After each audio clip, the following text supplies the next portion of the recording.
Magandang araw sa inyong lahat. Ako'y nagagalak na makasama kayo sa ating espesyal na pagtitipon sa araw na ito. Sa pangalan ng pagmamahal at pagkakaisa, hinahangad ko na ang bawat isa sa atin ay makaramdam ng kapayapaan at ligaya habang tayo'y nagkasama-sama. Sa pagkakataong ito, nais kong ipahayag ang isang napakahalagang tema na tiyak na makapagbibigay inspirasyon at pag-asa sa ating mga puso. Panalangin para sa isang pinagpalang araw. Bilang mga tagasunod ng ating pananampalataya, alam natin na ang dalangin ay isa sa mga pinakamaimpluwensyang paraan upang tayo'y makipag-ugnayan sa ating Diyos. Sa bawat salita at bawat hikbi ng ating puso, tayo ay lumalapit sa Kanya, humihingi ng gabay at nagpapahayag ng ating mga pasasalamat. Sa panahon ng mga pagsubok at hamon, ang panalangin ay nagsisilbing ilaw na nagbubukas ng daan para sa atin upang matutunan ang mga aral ng buhay at patuloy na lumakad sa Kanyang mga yapak. Ngunit, ano nga ba ang ibig sabihin ng isang pinagpalang araw? Ito ay hindi lamang tungkol sa mga magagandang bagay na mangyayari sa atin, kundi ito rin ay ang pagkilala sa mga biyayang naipagkaloob sa atin kahit paman sa mga simpleng bagay. Sa bawat pagsikat ng araw, tayo ay binibigyan ng pagkakataon na simulan muli ang ating buhay, muling bumangon at ipagpatuloy ang ating misyon sa mundo. Ang bawat araw ay isang bagong pagkakataon upang tayo'y maging mas mabuting tao at ang panalangin ay ang susi upang tayo'y makakonekta sa ating lumikha at sa ating tunay na layunin. Sa ating video na ito, tatalakayin natin ang mga paraan kung paano natin maipapahayag ang ating mga panalangin para sa isang pinagpalang araw. Susuriin natin ang mga salin ng mga panalangin na maaari nating isama sa ating pang-araw-araw na buhay. Nais kong hikayatin ang bawat isa sa inyo na maging aktibo sa ating usapan.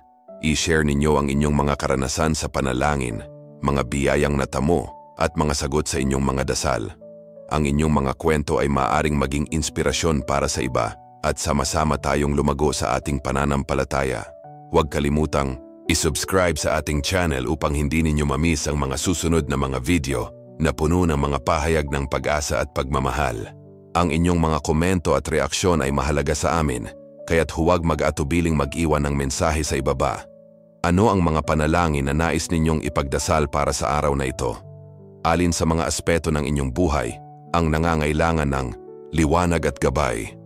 Ang bawat isa sa atin ay may kanya-kanyang laban sa buhay at sa ating pagsasama-sama, maaari tayong magbigay ng suporta at lakas sa isa't isa.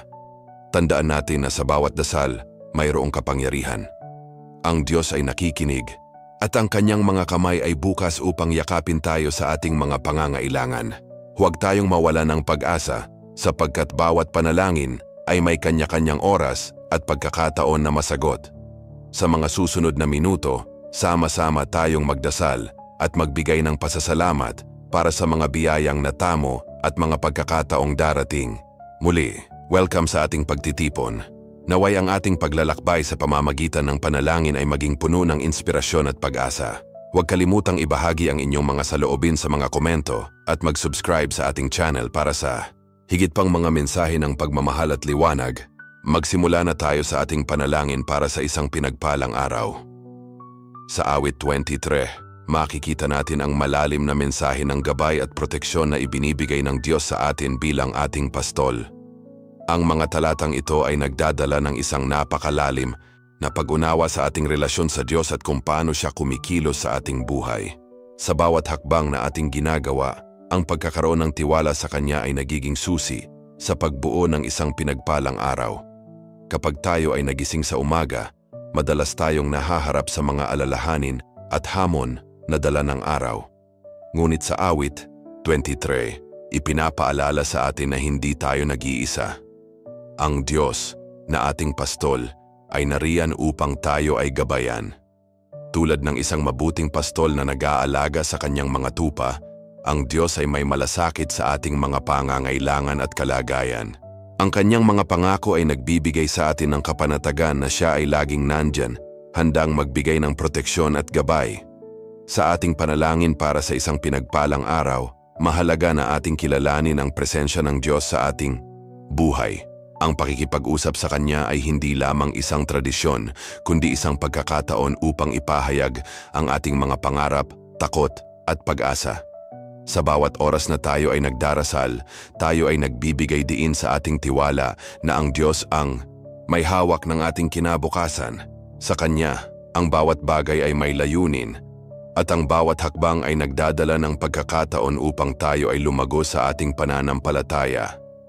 Ang pagkilala sa gabay ng Diyos ay hindi lamang nagdadala ng kapayapaan, kundi pati na rin ng kasiyahan sa ating mga gawain. Sa mga pagkakataong tayo ay naguguluhan o nalilito, ang pagninilay sa awit 23 ay nagbibigay ng liwanag sa ating landas.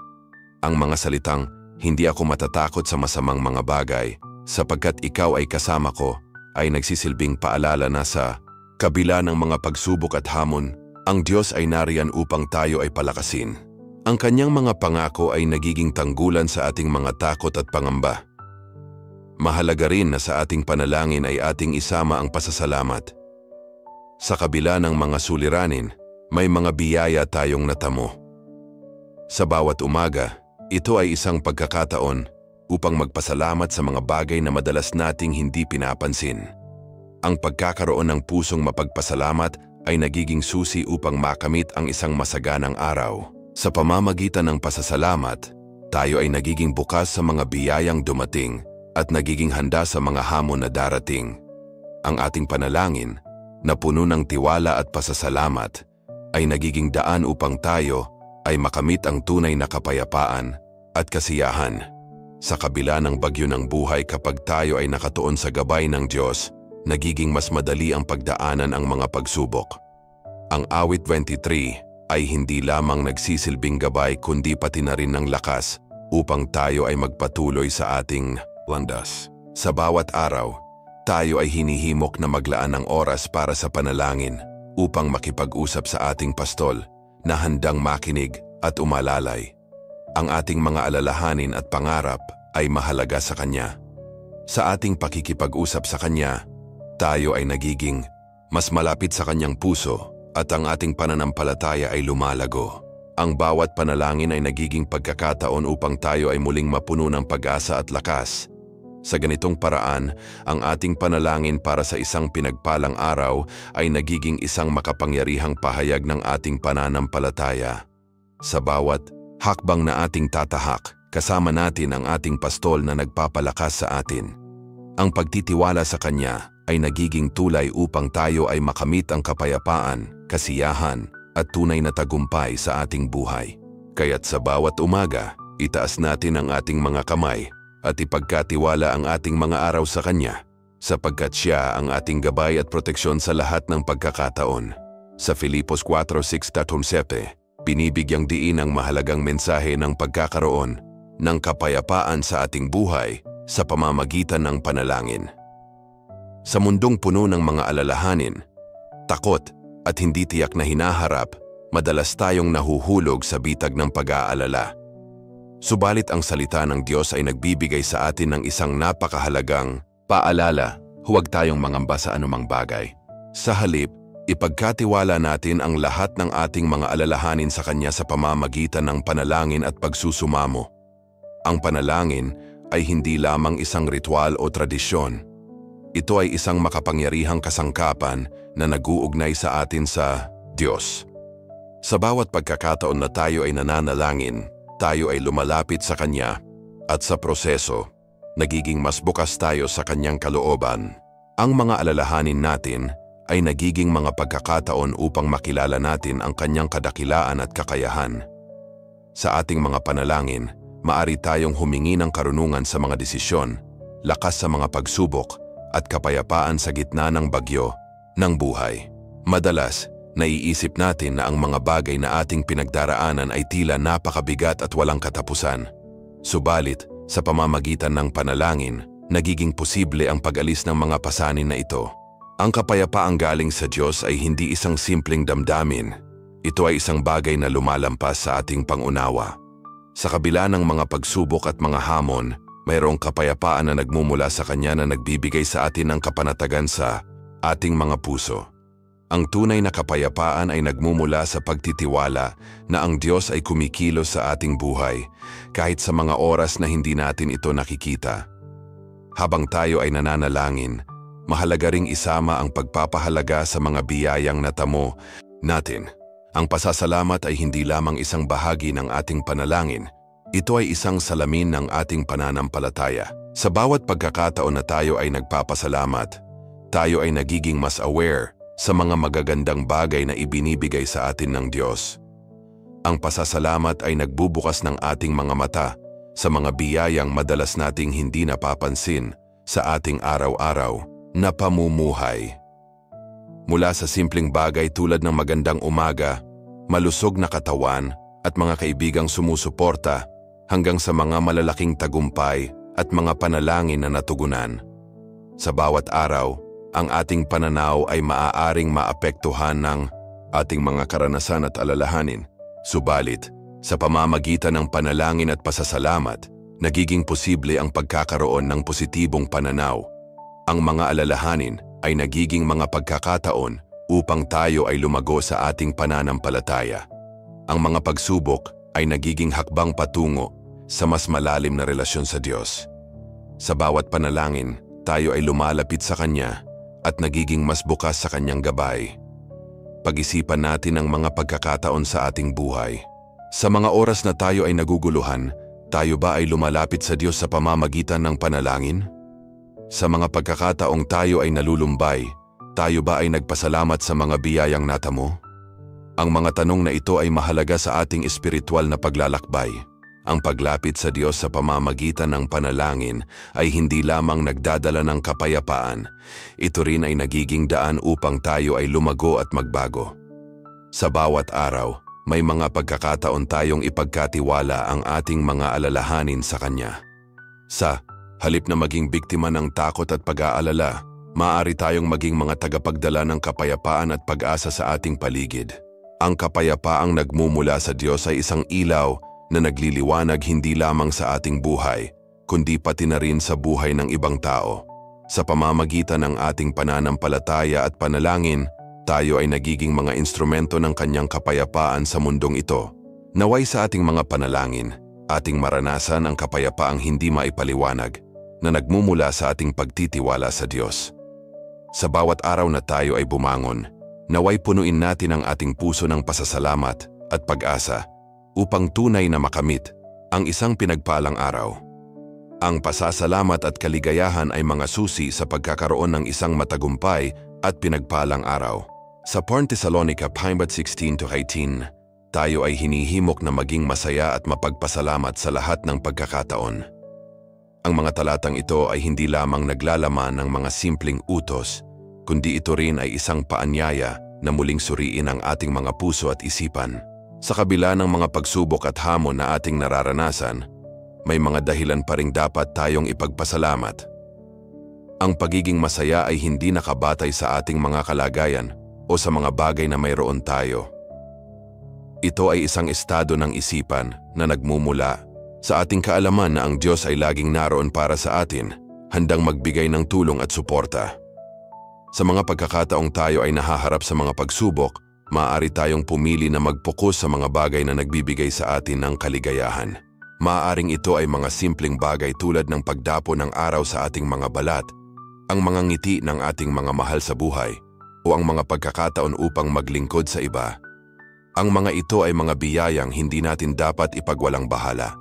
Sa ating pang-araw-araw na buhay, madalas tayong nakakalimot na ang pasasalamat ay isang makapangyarihang kasangkapan. Kapag tayo ay nagpasalamat, nagbubukas tayo ng pinto para sa higit pang mga biyaya na dumating sa ating buhay. Ang pasasalamat ay hindi lamang isang responsibilidad, kundi ito rin ay isang pribilehiyo na nag-uugnay sa atin sa ating manlilikha. Sa bawat pagkakataon na tayo ay nagpapasalamat, tayo ay nagiging mas maligaya at mas kontento sa kung ano ang mayroon tayo. Minsan, ang mundo ay puno ng mga negatibong balita at mga hindi kanais-nais na pangyayari. Ang mga ito ay maaaring magdulot sa atin ng takot at pangamba. Subalit kung tayo ay magpapasya na maging masaya at nagpapasalamat sa kabila ng mga ito, makikita natin na ang ating pananaw sa buhay ay magbabago. Ang mga positibong pananaw ay nagdudulot ng mas malalim na kaligayahan at mas matibay na pananampalataya. Ang pasasalamat at kaligayahan ay hindi lamang para sa ating sarili. Ito rin ay isang paraan upang maipahayag ang ating pagmamahal at malasakit sa ibang tao. Kapag tayo ay nagiging masaya at mapagpasalamat, nagiging inspirasyon tayo sa iba. Ang ating mga ngiti at positibong pananaw ay maaaring magbigay ng liwanag sa madidilim na araw ng ibang tao. Sa ganitong paraan, ang ating mga pasasalamat ay nagiging daan upang makabuo tayo ng mas matibay na komunidad na nakabatay sa pagmamahal at pagkakaisa. Isipin natin ang mga pagkakataon sa ating buhay na puno ng pasasalamat. Ang mga simpleng bagay tulad ng pagkakaroon ng pamilya, mga kaibigan, at mga pagkakataon para sa paglago at pag-unlad. Ang mga ito ay mga biyayang hindi natin dapat kalimutan. Sa bawat araw na tayo ay gising, tayo ay binibigyan ng pagkakataon na simulan muli. Ang bawat bagong umaga ay isang pagkakataon upang ipahayag ang ating pasasalamat sa Diyos at sa mga biyayang natamo natin. Dahil dito, ang ating panalangin ay dapat na puno ng pasasalamat. Sa bawat pagkakataon na tayo ay humihiling, dapat din tayong magpasalamat para sa mga bagay na mayroon tayo. Ang ating mga panalangin ay dapat maging isang pagninilay kung saan tayo ay nakatuon hindi lamang sa kung ano ang kailangan natin, kundi pati na rin sa mga biyayang natamo natin. Ang pasasalamat ay nagiging tulay sa mas malalim na relasyon sa Diyos. Sa huli, ang pagsasama ng pasasalamat at kaligayahan sa ating mga panalangin ay nagiging susi sa pagkilala sa mga biyayang natamo sa araw-araw. Ang kaligayahan ay isang desisyon at ang pasasalamat ay isang pagsasanay na dapat nating ipagpatuloy. Sa susunod na ating itataas ang ating mga panalangin, isipin natin ang mga bagay na dapat ipagpasalamat. Sa ating mga puso at isipan, maging handa tayong ipahayag ang ating pasasalamat sa Diyos. Sa susunod, tayo ay magkakaroon ng isang panalangin para sa isang pinagpalang araw. O Diyos na makapangyarihan sa lahat, sa umagang ito, kami ay lumalapit sa iyong harapan na may pusong puno ng pasasalamat at pag-asa. Sa bawat pagsikat ng araw, kami ay hinahamon na muling simulan ang aming mga buhay. At sa ganitong pagkakataon, kami ay humihingi ng iyong gabay at proteksyon. Salamat sa biyayang ito ng buhay, sa mga pagkakataong ibinibigay mo sa amin upang mas mapalalim ang aming pananampalataya at pagmamahal sa iyo. Panginoon, sa bawat hakbang na aming tatahakin, naway maging liwanag ang iyong mga salita sa aming landas. Ipinagdarasal namin na ang aming mga isip at puso ay maging handang tumanggap ng mga aral na iyong nais ipahayag.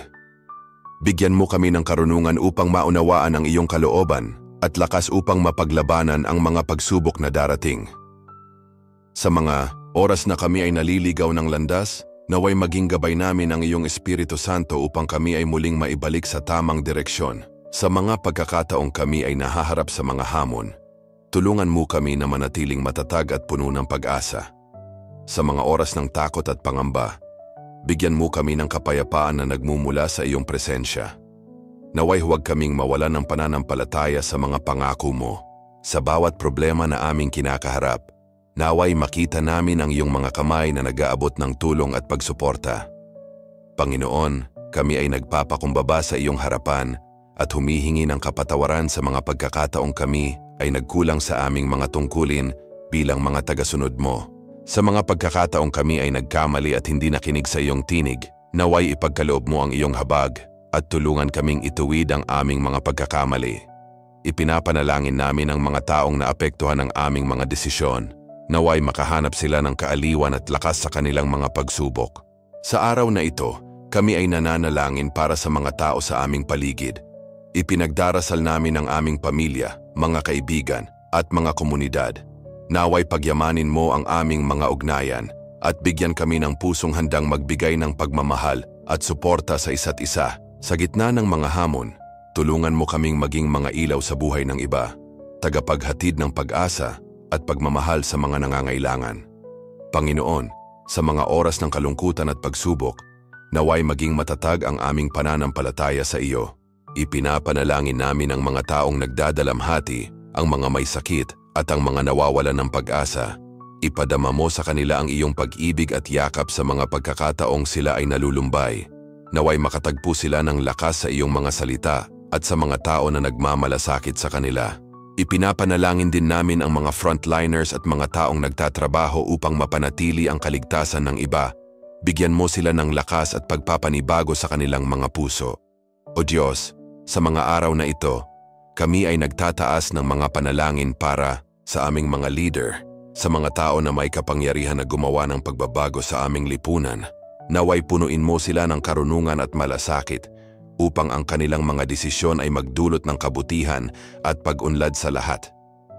Ipinapanalangin namin ang katarungan at kapayapaan sa aming bayan na sana'y maghari ang pagmamahalan at pagkakaunawaan sa lahat ng tao, anuman ang kanilang pinagmulan o pananampalataya.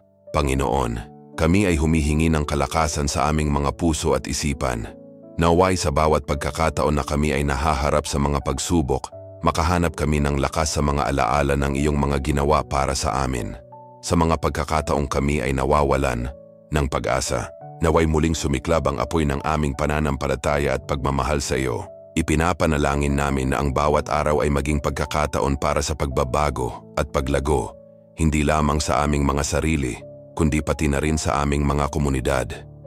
Sa bawat hakbang na aming tatahakin, naway magpatuloy ang iyong presensya sa aming mga buhay. Sa mga pagsubok na darating, naway maging matatag kami sa aming pananampalataya. Ipinapanalangin namin na sa bawat tagumpay na aming makakamit, lagi kaming maging mapagpakumbaba at handang magpasalamat sa iyong mga biyaya. Naway magpatuloy ang aming ugnayan sa iyo at sa bawat araw ay madagdagan ang aming kaalaman at pagmamahal sa iyong salita. Panginoon, sa aming paglalakbay na ito kami ay patuloy na humihiling ng iyong gabay at tulong. Sa bawat hakbang, naway maging matatag ang aming mga puso at isipan sa mga hamon na darating.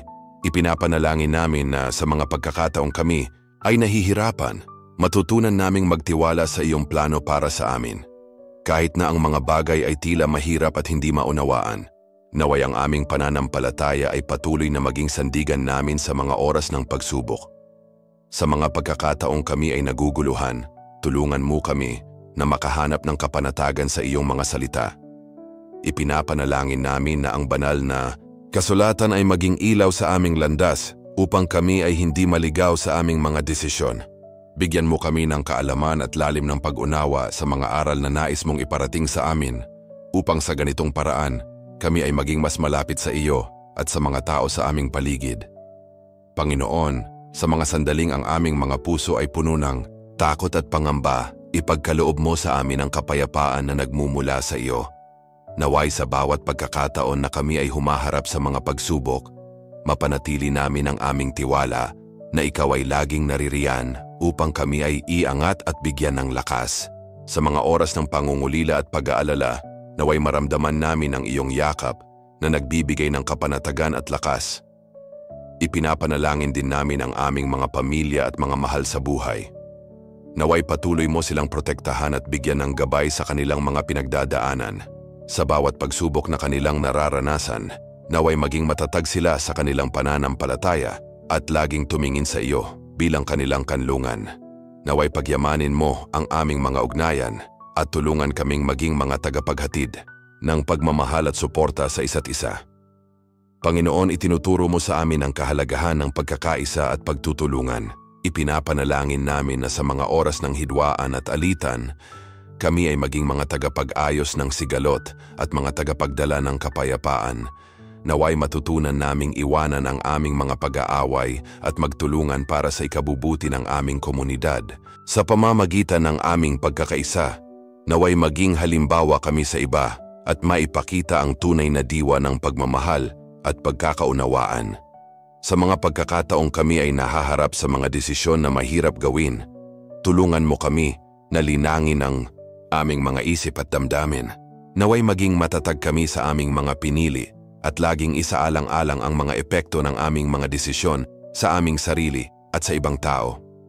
Ipinapanalangin namin na ang bawat hakbang na aming tatahakin ay magdulot ng kabutihan at positibong pagbabago. O Diyos, sa mga pagkakataong kami ay nahuhulog at nagkakamali, naway huwag kaming mawalan ng pag-asa.